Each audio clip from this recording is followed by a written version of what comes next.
ಇಲ್ಲಿ ತನಕ ಹೇಗಿತ್ತು 35% ಮಾರ್ಕ್ಸ್ ಬರಬೇಕಿತ್ತು ನಿಮ್ಗೆ ಟೋಟಲ್ ಪಾಸ್ ಆಗಬೇಕು ಅಂತಂದ್ರೆ 35% ಇಸ್ ಮ್ಯಾಂಡೇಟರಿ 35% ಬಂದ್ರೆ ಮಾತ್ರ ನೀವು SLC ಅಲ್ಲಿ ಪಾಸ್ ಅಂತ ಅರ್ಥ. ಇನ್ನು ಮುಂದೆ ಫೇಲ್ ಆಗೋರ ಸಂಖ್ಯೆ ಕರ್ನಾಟಕದಲ್ಲಿ ನನ್ನ ಪ್ರಕಾರ ಸಿಕ್ಕಾಪಟ್ಟೆ ಅಂದ್ರೆ ಸಿಕ್ಕಾಪಟ್ಟೆ ಕಮ್ಮಿ ಆಗುತ್ತೆ. ನಮ್ಮ ಕಾಲದಲ್ಲೆಲ್ಲ ಕನ್ನಡ 125 ಮಾರ್ಕ್ಸ್ ಬರಬೇಕಾಗಿತ್ತು, ಟೋಟಲ್ 625ಕ್ಕೆ 35%. ಅದರಲ್ಲೂ ಹೆಂಗೆ ಅಂತಂದ್ರೆ ಎಲ್ಲದರಲ್ಲೂ 35 ಮೇಲೆ ಇರಬೇಕು.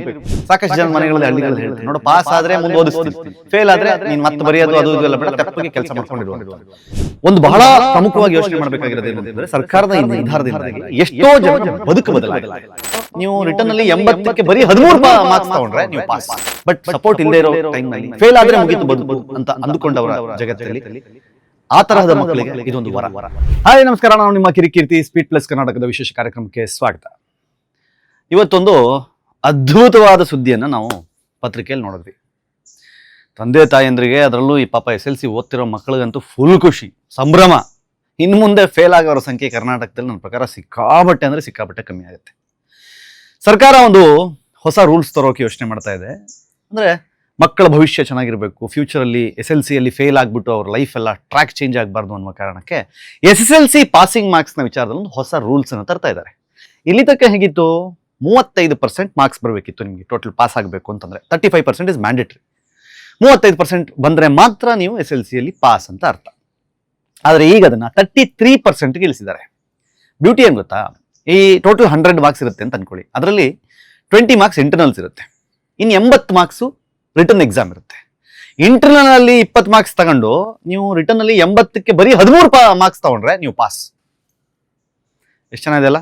ನಮ್ಮ ಕಾಲದಲ್ಲೆಲ್ಲ ಕನ್ನಡ 125 ಮಾರ್ಕ್ಸ್ ಬರೀಬೇಕಾಗಿತ್ತು, ಟೋಟಲ್ 625ಕ್ಕೆ 35%. ಅದರಲ್ಲೂ ಹೆಂಗೆ ಅಂತಂದ್ರೆ ಎಲ್ಲದರಲ್ಲೂ 35 ಮೇಲಿರಬೇಕು, ಎಲ್ಲದರಲ್ಲೂ 40 ಮೇಲಿದ್ದು ಯಾವುದಾದ್ರೂ ಒಂದು ಸಬ್ಜೆಕ್ಟಲ್ಲಿ 30 ಬಂದರೆ ಮಾತ್ರ ಪಾಸು ಅನ್ನೋ ಥರದೆಲ್ಲ ರೂಲ್ಸ್ ಇತ್ತು. ಬಟ್ ಇವಾಗ ಒಂದು ಹೊಸ ರೂಲ್ಸ್ ಏನಪ್ಪಾ ಅಂತಂದ್ರೆ ಇದ್ರ ಜೊತೆಗೇನೆ ಟೋಟಲ್ 206 ಮಾರ್ಕ್ಸ್ ಬರಬೇಕು. 600ಕ್ಕೆ 206 ಮಾರ್ಕ್ಸ್ ಬಂದ್ರೆ ಬೇರೆ ಸಬ್ಜೆಕ್ಟ್ ಅಲ್ಲಿ, ಅಂದ್ರೆ ಯಾವುದೋ ಒಂದು ಸಬ್ಜೆಕ್ಟ್ ಅಲ್ಲಿ ಒಂದು 70ಕ್ಕೆ ದುಡ್ತಿಯಪ್ಪ, ಯಾವುದೋ ಒಂದು ಸಬ್ಜೆಕ್ಟ್ ಅಲ್ಲಿ ನಿನ್ಗೆ 28 ಬಂದಿದೆ, ನೀನ್ ಪಾಸ್.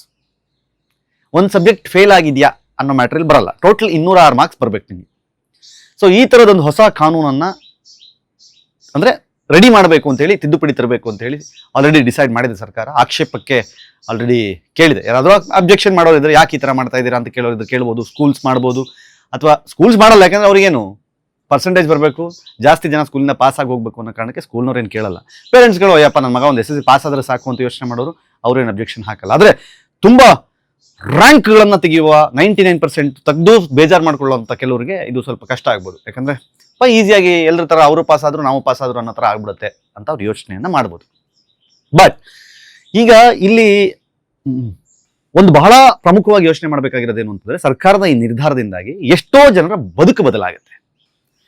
ಇವತ್ತು ಸಹಿತ ಉತ್ತರ ಕರ್ನಾಟಕದ ಹಲವಾರು ಭಾಗಗಳಲ್ಲಿ ಮತ್ತು ಕೆಲವೊಂದು ಗ್ರಾಮಾಂತರ ಪ್ರದೇಶಗಳಲ್ಲಿ ಮಕ್ಕಳ SLC ಪಾಸ್ ಆಗಿಲ್ಲ ಅಂತ ಗೊತ್ತಾದ ಕೂಡಲೇ ಅವ್ರನ್ನ ಕೂಲಿ ಕೆಲಸಕ್ಕೆ ಹಾಕೋದು, ಅವ್ರನ್ನ ಯಾರ್ದೋ ಮನೆಗೆ ಪ್ರತಿದಿನ ಕಾಯಿ ಕೀಳಕ್ಕೋ ಅಡಿಕೆ ಸುಲಿಯೋಕ್ಕೋ ಈ ಥರದ ಕೆಲಸಗಳಿಗೆ ಕಳಿಸ್ಬಿಡೋದು, ಗಾರೆ ಕೆಲಸಕ್ಕೆ ಕಳಿಸೋದು, ಈ ಥರದ್ದೆಲ್ಲ ಆಗಿ ಸಾಕಷ್ಟು ಜನ ಅಂದರೆ ಕಾಲೇಜಿನ ಮುಖವನ್ನು ನೋಡಲು ಸಾಧ್ಯವಾಗದೆ ಅವ್ರ ಭವಿಷ್ಯಗಳು ಕಮರಿ ಹೋಗಿತ್ತು. ಅಂಥ ಸಾಧ್ಯತೆಗಳು ಇನ್ನೊಂದು ಸ್ವಲ್ಪ ಕಮ್ಮಿ ಆಗುತ್ತೆ ಇದರಿಂದಾಗಿ. ಅಂದರೆ SLC ಪಾಸ್ ಆಗಿದ್ದಾನೆ ಮಗ ಅಂದರೆ ಕಾಲೇಜಿಗೆ ಕಳಿಸ್ಬೇಕು ಅನ್ನೋ ಒಂದು ಬದ್ಧತೆ ಇರುತ್ತೆ ಅಪ್ಪ ಅಮ್ಮಂಗೆ.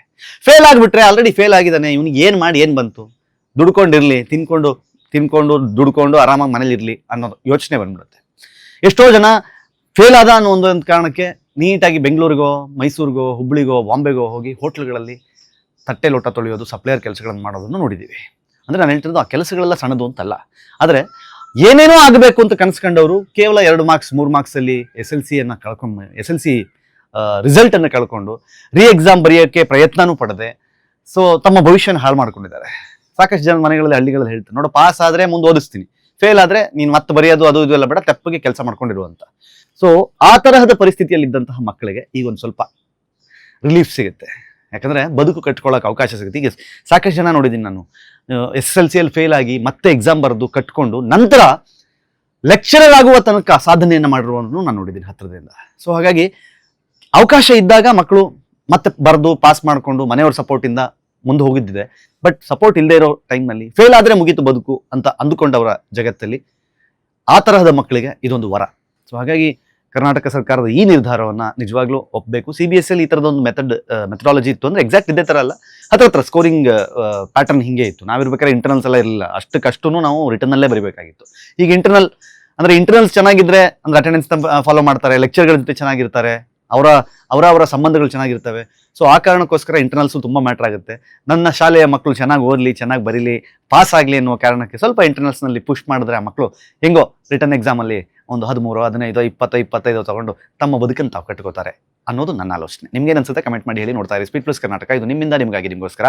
ಮತ್ತೆ ಸಿಗ್ತೀನಿ. ನಮಸ್ಕಾರ.